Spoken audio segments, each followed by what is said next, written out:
Hello नमस्कार दोस्तों।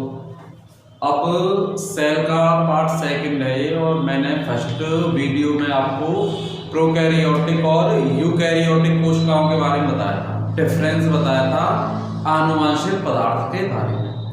अब उससे आगे कंटिन्यू करेंगे। अब प्रोकैरियोटिक कोशिका के बारे में डिटेल में जानेंगे कि कैसे बनती है, क्या होता है इसमें। तो हम पढ़ने वाले हैं प्रोकैरियोटिक सेल। प्रोकैरियोटिक सेल मैंने इसमें बताया था आपको कि इसमें जो आनुवंशिक पदार्थ होता है, जो डीएनए होता है, वो कैसा मिलता है? गोलाकार आकृति में मिलता है। ठीक है, कैसे मिलता है? गोलाकार आकृति में। जैसे एक सेल है और यहां पर इस तरीके से इसमें क्या होगा? डीएनए। और इस डीएनए को बोला जाता है जीनोम। जीनोम आनुवंशिक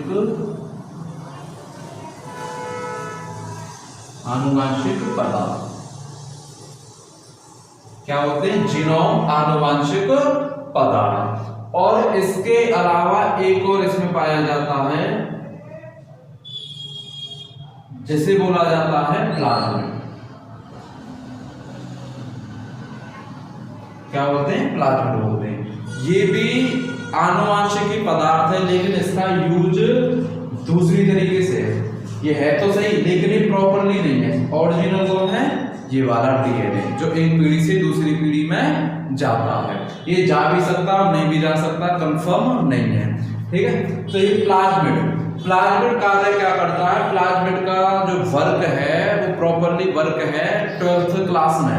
इसमें डिटेल में जो हमारा चैप्टर है जैव प्रौद्योगिकी, उसमें प्लाज्मिड का वर्क है। जैव प्रौद्योगिकी का मतलब आनुवंशिक रूप से हम बदलाव करते हैं किसी भी चीज में, उसमें हम किसका यूज करते हैं? प्लाज्मिड का यूज करते हैं। किसी भी कोशिका या जीव में उसका आनुवंशिक बदलाव करने के लिए हमें इसकी क्या पड़ती है? आवश्यकता पड़ती है। तो मैंने इसमें बताया था आपको कुछ इस तरीके से कोशिका होती है प्रोकैरियोटिक, जिसमें केंद्रक नहीं पाया जाता। कैसी होती है? केंद्रक विहीन होती है। केंद्रक विहीन यानी केंद्रक इसमें नहीं मिलता। ठीक है, तो बगैर केंद्रक की होती है। इसमें जो डीएनए मिलता है वो गोलाकार आकृति में मिलता है, और इसमें एक और पदार्थ होता है जिसका नाम होता है प्लाज्मिड पदार्थ। इस डीएनए को बोला जाता है जीनोम आनुवंशिक पदार्थ। क्या होते हैं? जीनोम आनुवंशिक पदार्थ। ये जीनोम भी इसमें और जितने भी कोशिकांग हैं प्रोकैरियोटिक कोशिका के, वो सारे वर्ग कौन करवाता है? जीनोम। कौन करवाता है? जीनोम। अब इससे आगे कंटिन्यू करते हैं।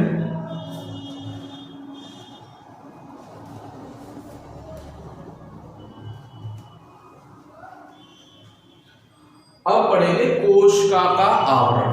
क्या पढ़ने वाले हैं? कोशिका का आवरण।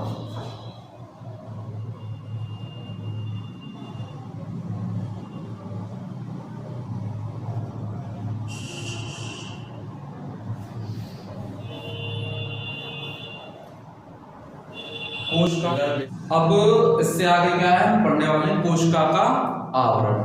तो देखो, मैंने कहा जैसे कोई कोशिका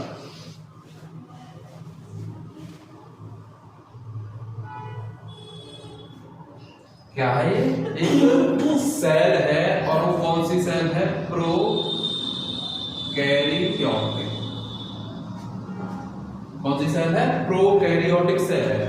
तो इस कोशिका में जो फर्स्ट वाला दिख रहा है आपको, इसको बोला जाता है प्लाज्मा झिल्ली। प्लाज्मा झिल्ली। और इसके बाद फिर एक और इस पर परत रहती है कुछ इस तरीके से।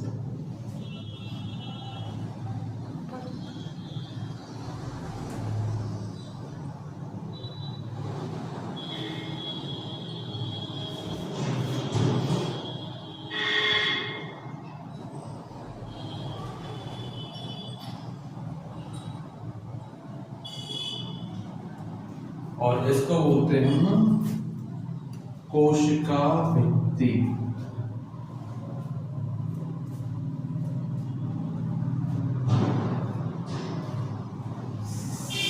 सेल वॉल, क्या कहते हैं इसको? सेल वॉल कोशिका भित्ति, यानी ये क्या है? एक प्रोकैरियोटिक सेल है। इस सेल में जो फर्स्ट लेयर है आपकी उसको बोलते हैं प्लाज्मा झिल्ली, और जो सेकंड लेयर है उसको बोलते हैं कोशिका भित्ति यानी कि सेल वॉल। और फिर इसके बाद एक और इस पर परत चढ़ी रहती है,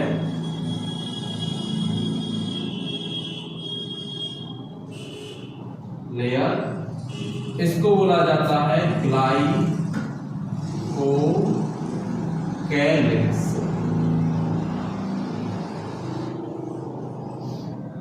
ग्लाइकोकैलिक्स, ठीक है। यानी अगर मैं इसको मानूं प्रोकैरियोटिक सेल जो ओनली 3 जीवों में मिलती है। फर्स्ट है जीवाणु, सेकंड है नीलहरित शैवाल, और थर्ड होता है हमारा माइकोप्लाज्मा। तो सबसे इंपॉर्टेंट कौन सा जीव है इसमें? जीवाणु। कौन सा है? जीवाणु। तो मैंने माना ये जीवाणु की क्या एक सेल है, उस जीवाणु की कोशिका के बारे में क्या कर रहे हैं? पढ़ रहे हैं। वो कैसी सेल है? प्रोकैरियोटिक सेल है। इस प्रोकैरियोटिक सेल में यहां पर कहीं ना कहीं ऐसे रहता है डीएनए, आनुवंशिक पदार्थ, और यहां मिलेगा प्लाज्मिड। क्या मिलता है? प्लाज्मिड। ये है डीएनए और ये है प्लाज्मिड, ठीक है। तो इस डीएनए और प्लाज्मिड के ऊपर फर्स्ट लेयर है, फर्स्ट परत है प्लाज्मा झिल्ली, उसके बाद सेकंड लेयर है कोशिका भित्ति यानी कि सेल वॉल, और सबसे बाहरी परत है ग्लाइकोकैलिक्स, ठीक है। इन तीनों को ही मिलाकर क्या बोलते हैं? कोशिका का आवरण। कोशिका का आवरण।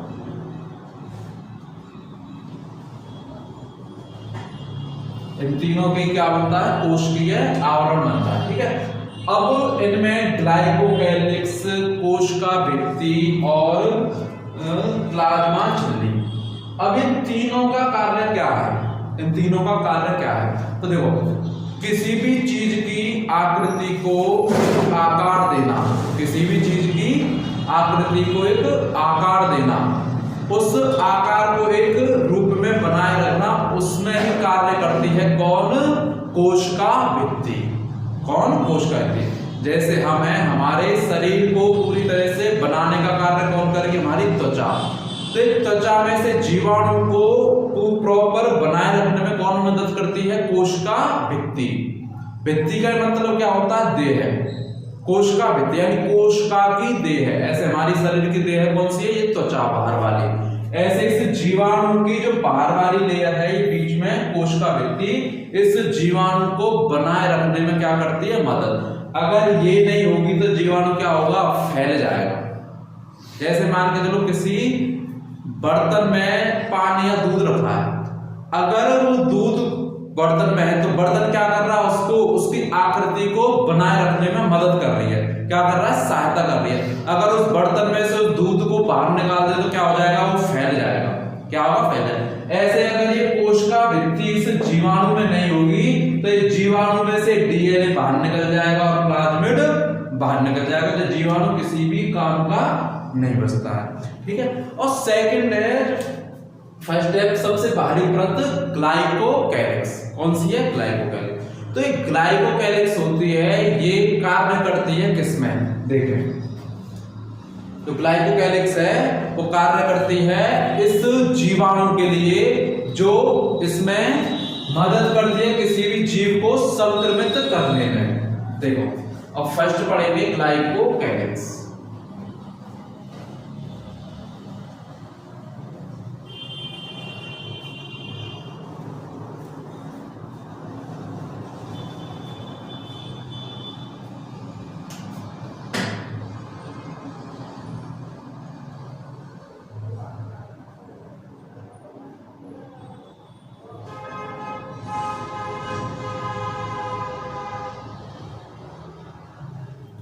ग्लाइकोकैलिक्स।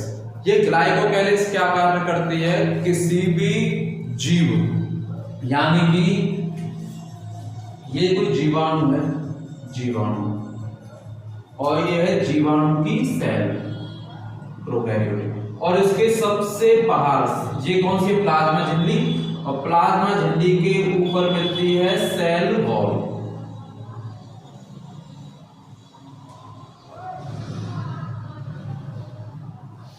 क्या मिलती है? सेल वॉल, और सेल वॉल के सबसे बाहर होती है ये ग्लाइकोकैलिक्स। क्या है? ग्लाइकोकैलिक्स। अब मान के चलो ये जीवाणु है, और ये जीवाणु आराम से जा रहा है जीवाणु, और यहां पर कोई मनुष्य है, कोई भी जीव है या कोई भी है, मनुष्य है, उस मनुष्य के अंदर ये जाएगा जीवाणु। किसी के भी थ्रू जा सकता है, खाने की वस्तु में हो या पीने की वस्तु में, लिक्विड फॉर्म में हो, किसी भी तरीके से हमारे शरीर के अंदर क्या कर जाए? ये प्रवेश कर जाए। तो प्रवेश करने के बाद जो हमारे अंदर रोग उत्पन्न होते हैं, उस रोग को फैलाने में कौन मदद करती है? ये ग्लाइकोकैलिक्स। यानी कि हमारे अंदर अगर रोग उत्पन्न होगा किसी भी बैक्टीरिया से, तो उस बैक्टीरिया में जो रोग उत्पन्न करती है वो कौन करती है? ग्लाइकोकैलिक्स। आई बात समझ में? यानी ग्लाइकोकैलिक्स रोग उत्पन्न करती है।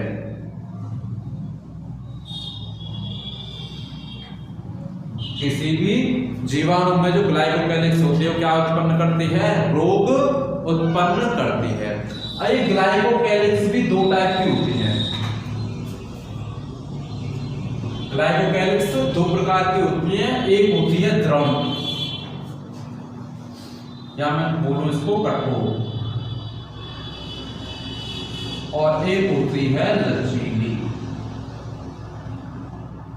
एक होती है दृढ़ और एक होती है लचीली, जिसको एक को बोला जाता है हार्ड और एक को बोला जाता है लचीली, यानी कि मुलायम।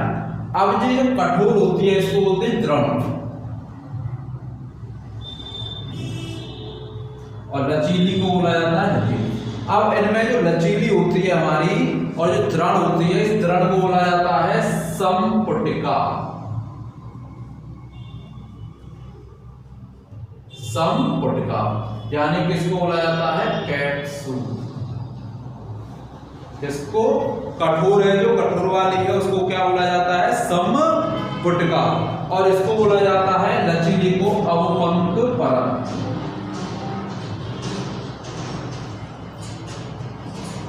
अवपंक परत, ठीक है। यानी अब जो ग्लाइकोकैलिक्स है, ये ग्लाइकोकैलिक्स क्या कार्य करती है? किसी भी जीवाणु की सबसे बाहरी जो लेयर है वो कौन है? ग्लाइकोकैलिक्स। जब ये किसी भी जीव के अंदर जाती है, उस जीव में रोग उत्पन्न करने का कार्य कौन करती है? ग्लाइकोकैलिक्स। ये ग्लाइकोकैलिक्स दो प्रकार की मिलती है, एक मिलती है कठोर और एक होती है लचीली। जो कठोर होती है उसको बोलते हैं संपुटिका। क्या बोला जाता है? संपुटिका, यानी कि कैप्सूल। और जो लचीली होती है वो लचीली होती है, उसको बोलते हैं अवपंक परत। क्या बोला जाता है? अवपंक परत। तो यही कारण है किसका? ग्लाइकोकैलिक्स का, ठीक है। सेल वॉल क्या होती है? सेल वॉल मैंने आपको बताया, सेल वॉल है, सेल वॉल किसी भी जीव की आकृति को बनाए रखने में क्या करती है? मदद करती है। सेल वॉल है किसी भी जीव की आकृति को बनाए रखने में मदद करती है। देखना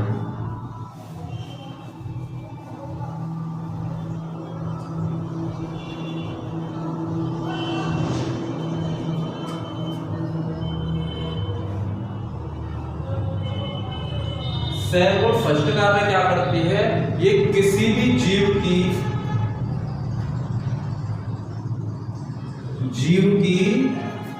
संरचना को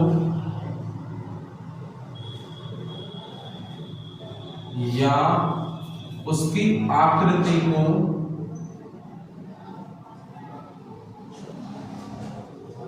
बनाए रखने में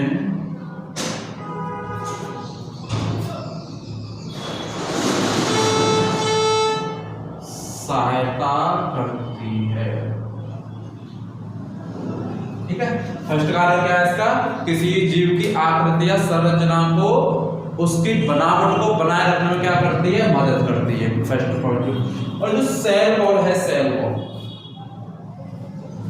सेल वॉल के आधार पर जीवाणुओं को दो भागों में बांटा गया है। सेल वॉल यानी कोश का भित्ति के आधार पर जीवाणुओं को दो भागों में बांटा गया। ये किसने बांटा था, क्रिश्चियन ग्राम ने। ध्यान रखना, वैज्ञानिक का नाम क्या था, क्रिश्चियन ग्राम ने। तो क्रिश्चियन ग्राम ने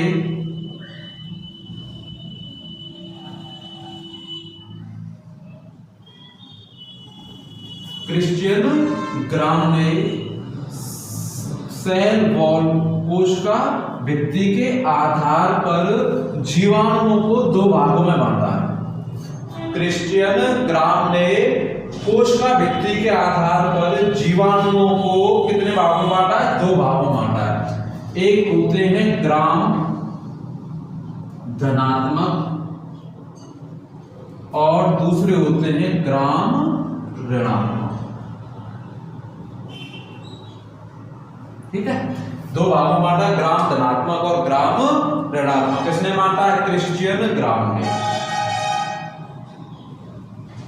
ठीक है, इसका जो पूरी डिटेल है यानी कैसे बनते हैं, कुछ नहीं है, दो जार लिए जाते हैं, उनमें जीवाणुओं को डाला जाता है, जिसमें उनका निरीक्षण किया जाता है। इससे उनके अंदर वॉयलेट डाला जाता है, कलर डाला जाता है।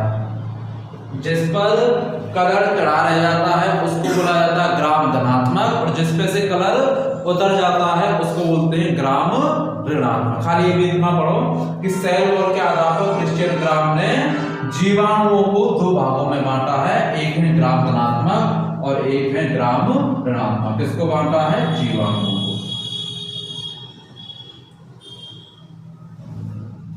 ठीक है, अब इसमें इतना ही है और इसके बाद स्टार्ट होगी यूकैरियोटिक कोशिका। कौन सी, यूकैरियोटिक कोशिका, जो हमारे अंदर, आपके अंदर, जितने भी पृथ्वी पर जीव है सबके अंदर कौन है, यूकैरियोटिक सेल। और केवल 3 जीवों को छोड़कर, जीवाणु, माइकोप्लाज्मा और नील हरित शैवाल, जिन्हें बोला जाता है ब्लू ग्रीन एल्गी, इन तीनों के अलावा जितने भी जीव हैं उनमें क्या पाया जाता है, यूकैरियोटिक सेल, जिसमें क्या होता है, केंद्र के अलावा माइटोकॉन्ड्रिया, केंद्र का और झिल्ली, ये सब क्या है, इसके कोशिकांग, किसके, यूकैरियोटिक सेल के। डीएनए कहां मिलता है यूकैरियोटिक सेल में, केंद्र के अंदर। ठीक है, एक होता है इसमें माइटोकॉन्ड्रिया है और राइबोसोम है। राइबोसोम क्या कार्य करता है, राइबोसोम कार्य करता है प्रोटीन का निर्माण करने में। तो अब जो नेक्स्ट आएगा हमारा टॉपिक वो आएगा यूकैरियोटिक सेल पर, जिसमें डिटेल में यूकैरियोटिक सेल पढ़ेंगे, खोज किसने की, इसमें कोशिकांग कौन कौन होते हैं, एक एक कोशिकांगों के बारे में पढ़ेंगे। धन्यवाद।